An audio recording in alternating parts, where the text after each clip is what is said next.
রাত পোহালেই তোমাদের উচ্চ মাধ্যমিক এবং একাদশ শ্রেণীর অধিকাংশ স্কুলে ওয়েমার শিটে অর্থাৎ এমসিকিউ প্যাটার্নে প্রথম পরীক্ষা। এবং উচ্চ মাধ্যমিকদের বিশেষ করে এই পরীক্ষা দেবার পূর্বে যেহেতু অন্য স্কুলে পরীক্ষা দিতে হচ্ছে, বেশ কিছু নিয়ম কানুন কিন্তু বোর্ড অফিসিয়ালি নোটিফিকেশন দিয়ে জানিয়ে দিয়েছে। আমি আশা করব এই ভিডিওটা এইখানেই তোমরা পজ করে তোমাদের অ্যাডমিট কার্ড, ট্রান্সপারেন্ট বোর্ড এবং তোমাদের রেজিস্ট্রেশন সার্টিফিকেট স্কুল থেকে যেগুলো দিয়েছে এবং চালু অর্থাৎ রানিং কিছু পেন, দেখো ওয়েমার শিট ফিল আপ করবার আলাদা পেন পাওয়া যায়, সেই পেনগুলো যেন ট্রান্সপারেন্ট হয়, ট্রান্সপারেন্ট ওয়াটার বটল এবং কোন রকম ইলেকট্রনিক্স গ্যাজেটস তোমার কাছে রাখা যাবে না। অবশ্যই এই জিনিসগুলো তোমরা গুছিয়ে নেবে এবং তারপরে কি কি আরো সতর্কীকরণ আছে সেগুলো শুনবে।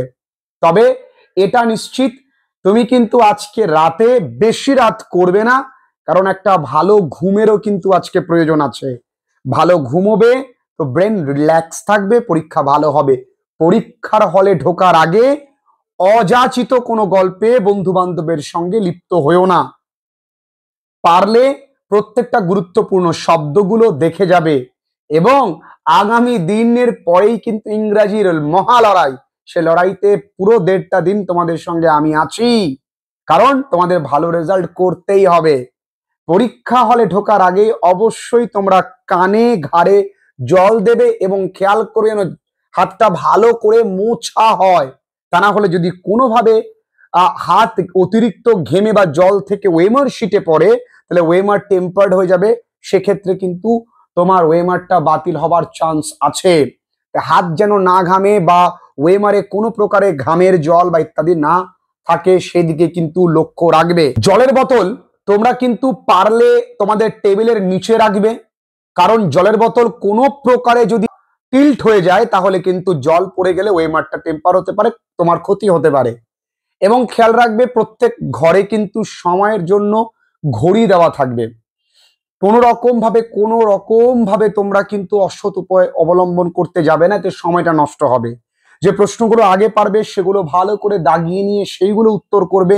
প্রথম 4টে থেকে 5টা ঘর যেখানে তোমাদের roll number, registration number, booklet number, serial number ইত্যাদি লেখার জায়গা থাকে, সেই জায়গাগুলো ভালো করে নিচের দিকে তোমার নাম অবশ্যই সম্পূর্ণ সাইন তোমার নামের করবে, যেন প্রত্যেক ঘরের ইনভিজিলেটর যেন তোমার ওই ওয়েমার শিটে সই করে, সেই দিকটা কিন্তু তুমি দেখে নেবে।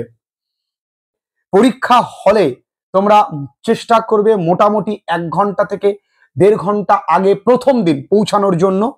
সেই জিনিসগুলো যেন যেগুলো প্রয়োজন, অ্যাডমিট কার্ড, রেজিস্ট্রেশন নাম্বার, সেগুলো কিন্তু অবশ্যই তুমি তোমার সঙ্গে আগের দিন রাত্রেবেলা গুছিয়ে নেবে। পরীক্ষার দিন একটু হালকা খাবার খেয়ে যাবে, পেট খালি করে, ঠিক আছে? তবেই যাবে। প্রত্যেকটা মুহূর্ত কিন্তু ভীষণ গুরুত্বপূর্ণ। বড়দের আশীর্বাদ অবশ্যই নেবে এবং ওপরওয়ালার আশীর্বাদ তো অবশ্যই চাই। পরীক্ষা প্রত্যেকের ভীষণ ভালো হবে। আরো কিছু গুরুত্বপূর্ণ ইনফরমেশন গুলো তোমরা শুনে নাও। তোমাদের ঘরে কিন্তু 2টো সেটসে পরীক্ষা হবে এবং এস প্যাটার্নে বসাবে, সেদিকে লক্ষ্য রাখবে। আগে নিজে যা পারবে সেইগুলো আগে কিন্তু তুমি উত্তর করবার চেষ্টা করবে, তারপরে তোমার বন্ধু বান্ধবীদের কাছ থেকে শুনবে, বা যদি শুনতে পারো তো তবেই শুনবে। তোমার যেই সাবজেক্টের পরীক্ষা, সেই সাবজেক্টের হল টিচার কিন্তু তোমার ঘরে থাকবে না। অর্থাৎ তোমার যদি কোনো প্রশ্ন সন্দেহ থাকে, তোমার যদি কোনো প্রশ্নে মনে হয় না এই উত্তরটা অপশনেই নেই, যদি কোনো প্রশ্ন নিয়ে কোনো দ্বিধা বা দ্বন্দ্ব থেকে থাকে, তোমার সঠিক যেটা মনে হবে সেটাই লিখে আসবে। যদি প্রশ্নটি ভুল বলে বিবেচিত হয়, তাহলে ওই প্রশ্নের সম্পূর্ণ নাম্বার তুমি পাবে। পরীক্ষার হলে এমন কোনো আচরণ করবে না, কারণ যেই স্কুলে তুমি পরীক্ষা দিচ্ছ সেই স্কুলে কিন্তু আবার ডেসক্রিপটিভ পরীক্ষা বা মেন অর্থাৎ দ্বিতীয় পাঠের পরীক্ষা দিতে যাবে। কোনোভাবে কিন্তু এমন কিছু করবে না। ওই স্কুলে যা যা রয়েছে, সেই স্কুলের প্রত্যেকটা সম্পদ তোমার সম্পদ। ওই স্কুলে তোমার কোনো না কোনো বন্ধু বা আমাদের দেশের কেউ না কেউ পড়ে, সুতরাং ওই স্কুল কোনোভাবে কোনো কিছু ধ্বংস বা স্কুলের কোনো কিছু ক্ষতি আমি করতে পারি না, এই দিকে লক্ষ্য রাখবে। দেখবে পরীক্ষা ভীষণ ভালো হবে। ওপরওয়ালার প্রতি ভরসা রাখো। আগামী দিনের জন্য অনেক শুভেচ্ছা। আজকে রাতটা নিশ্চিন্তে ঘুমো এবং প্রস্তুতি সুন্দর করে নিয়ে নাও এবং কালকে সকালবেলা একটু পড়ে দারুণ করে পরীক্ষা দিতে যাবে। তাড়াহুড়ো করবে না, ভীষণ ভালো পরীক্ষা হবে এমনটাই কিন্তু আমি আশা করি এবং ঈশ্বরের কাছে প্রার্থনা করি।